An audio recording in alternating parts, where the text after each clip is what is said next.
So majority of the time when you're trying to learn how to drive a manual car, you're gonna ask your family member or a friend to lend you their car. But if you're Lily, you're gonna go to the dealership, you're gonna buy a manual car and not even know how to drive it. So my first recommendation would be is to know how to drive an automatic car, just because that's gonna assist you in learning the basics of how a car works and the basics of driving. Very importantly, when learning, you're gonna need a manual car. You're gonna need a key to start it with.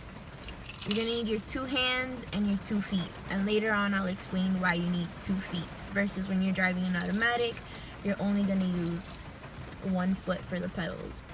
I'm gonna focus on one of the gauges in the speedometer. This is gonna indicate when it's time to switch gears. And the next thing I would like to focus on is your 3 pedals. To the right, you have your gas pedal. In the middle, you have your brake pedal. And to the far left, you have your clutch. And next thing I would like to focus on is the shifter. And if you see on the shifter, this thing called gear knob has all of the gears 1 through 6. Some cars have 5, and reverse. And also in the middle you have your parking / emergency brake. And just to focus back on the shifter, I want to show you guys how that works. You don't need to have the car on to play with it.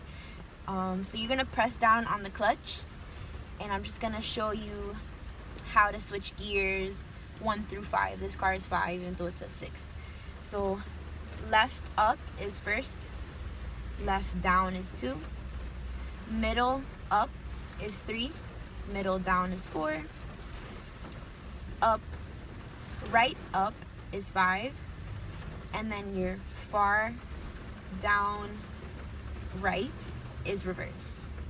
Now when you're in the middle, that space is called neutral, and you'll know when you're in neutral when you can fully go right and left. So that's how the shifter works. So now we're gonna be ready to start our car. So of course you want to make sure you have your seatbelt on, and while doing so, you're gonna press on the clutch, brake because that's just a precaution measure. You should always press on your brake and start your car. And once you've done that, you want to press on the button on the e-brake and push down, and you're ready to go.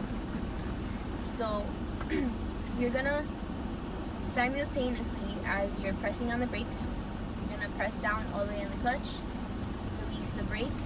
And the hardest part of driving a manual car is putting it into first gear. There's a thing called, what I like to call is a sweet spot, and let's just show you how that works. So we're gonna put it into first gear, and you're gonna let go of the brake, still hold on to the clutch all the way down, and press the gas pedal.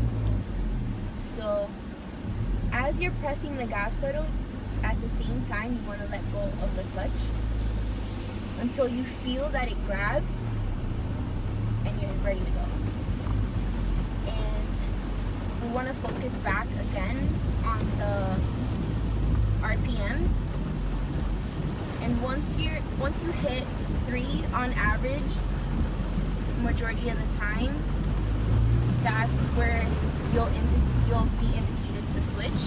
Then you press the clutch again, release, and you go into your next gear, which is 2. Now bringing it to what I just did now, I switched gears, and there's also a thing called downshifting. So while doing so, you're pressing the clutch, and you're going into first gear again, and that's gonna help reduce the speed of the car. And now we're gonna be going into a full stop. And in order to do so, you want to press the clutch again and make sure you're on neutral. And then you can brake. You reach a full stop. Press your e-brake again, so that way your car isn't rolling anywhere. So I hope you've learned how to stick shift, and just another recommendation while putting these steps to practice, I would recommend that you bring someone who knows how to drive a manual car. That way if you do get stuck, that person can help you through the steps. And thank you for tuning in.